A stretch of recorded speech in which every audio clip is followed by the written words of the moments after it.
Hi, I'm Neva Stressy and I will be your English exam certification preparation teacher.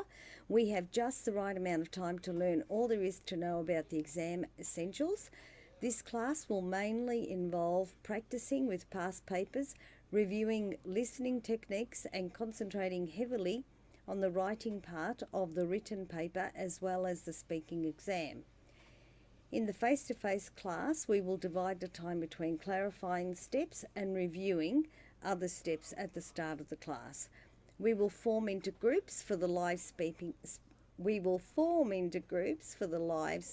practice, and while you are waiting for your group's turn in the speaking practice, you will be required to complete the writing tasks that have been set out for you in the Google Classroom or practice the exam parts under timed situations in order to learn how to manage your exam time limits.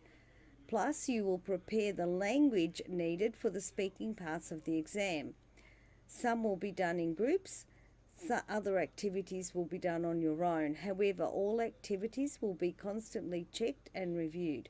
At home, you will be required to continue to practice using the Google Sheets set up and located in the Google Classroom. Each student will have their own, which will be reviewed weekly. So, since we now have a plan, let's get cracking.